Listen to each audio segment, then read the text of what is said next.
Hi guys, my name is Chris, and welcome to the Camperdan Files. So in today's video, we're going to be working on Camperdan's HVAC system. Shortly after acquiring the truck, I noticed that my AC wasn't putting out any sort of cooling effect. So today while I was at Walmart, I was debating whether or not if I was going to get a professional involved or if I was going to take a stab at working on this myself. I have done this once before, and I'll show you guys what I intend to do to correct this issue, and fingers crossed, hopefully it works. And if it does, we're definitely winning, because then I won't have to pay someone almost $200 to fix this issue or more. So again, hopefully this does work out. If not, we'll definitely need to get the professionals involved. But for right now, we're gonna try getting this resolved ourselves. So here's our high side Schrader valve.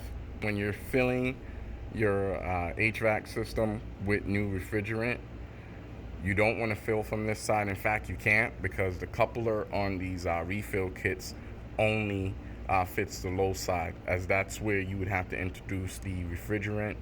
If you look at my high side line here, it's bone dry. But then when you come over here, you can start seeing signs like it's greasy right here, and you have grease residue there on the rubber hose. And you come over here on the passenger side, it's even more evident, and it's mainly around the Schrader valve.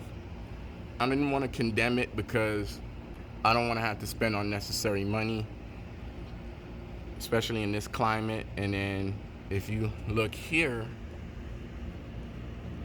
you see the rubber hose there going into the aluminum line.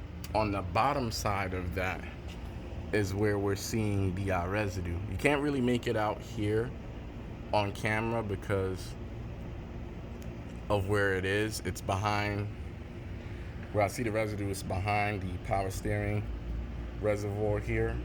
I don't know if maybe some of that might have spilled on it, if somebody spilled something on there, but it's definitely suspect. All right, guys, so I was just at Walmart and I picked up this SuperTech R134 A. This particular item, it says that it sports a leak sealer and conditioner. So we're gonna try this.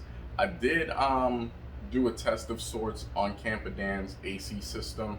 I actually uncapped the low side port, and I was able to push the Schrader valve, and there's definitely refrigerant in there still. So I'm hopeful that I should be able to just simply top him up, quote unquote, and we'll be good to go. This particular item, it does come with a gauge. For this application, due to the temperature, it's 110 plus today. What it's stating is that this has to read between 50 and 55 PSI, and that's essentially how we would tell if it's full or not. So what I'm gonna do first is get the truck started and turn on the AC, and then I'm gonna go ahead and attach our gauge here to see if it's just low or if it's high, or try and get a reading or a sense of what may be awry here. But fingers crossed, I'm just hoping that it's just simply low on refrigerant and we can just top it up and cool off.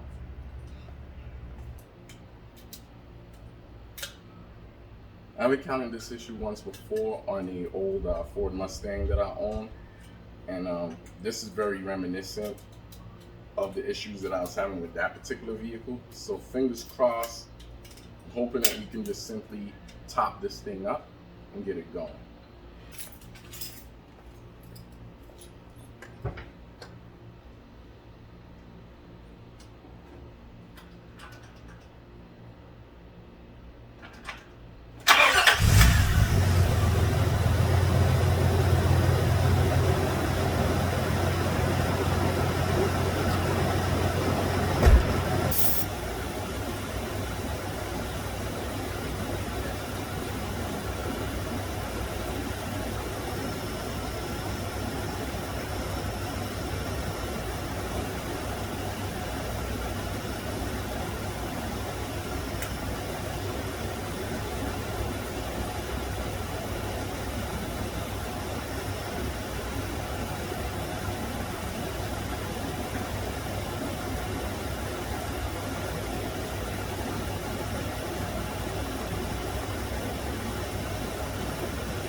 can see there, guys, my compressor is running.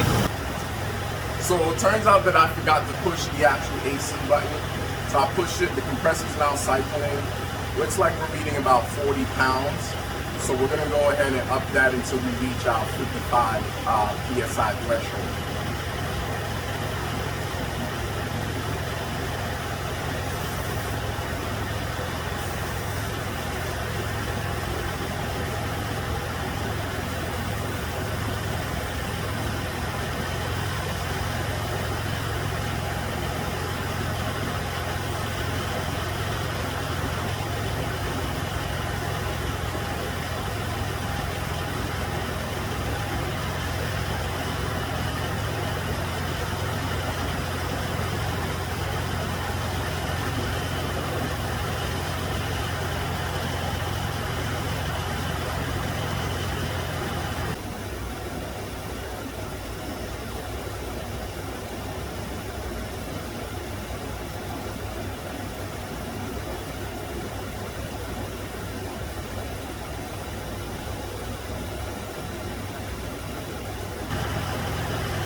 All right, so we're right on the money, that 55 PSI.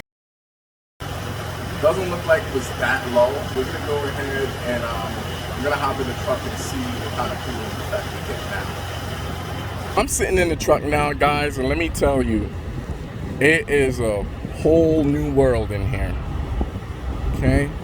It is nice and cool from all vents. Even this one over here. This one should be cold regardless. But man, I am excited. I think my wife is gonna be happy about this. No more having to ride with all the windows down in triple degree weather. Man, this is gonna be nice. All right, guys, so there it is. Success. Everything's nice and cool now. I'm not gonna be sweating buckets anymore. And more importantly, I don't have to hear my wife complain. So the next time that you're having an issue with the AC in your R50 Pathfinder, why not fix it yourself? Again, it cost me 20 bucks. I didn't have to go anywhere. And it took me all of maybe 10 minutes to get things sorted out. And I couldn't be happier. If you've inspected the system and you don't see any physical leaks, but it's just not cooling off, chances are your refrigerant is just low. So do try topping up your refrigerant first, just to see if that helps. And more importantly, make sure that you are following the instructions verbatim. And the instructions are there to help. Thanks again for stopping by. This has been the Camper Dan Files. Again, my name is Chris. If you haven't subscribed yet, please consider subscribing. I have way more content coming. Until next time, guys, don't forget to like, share, comment, and subscribe.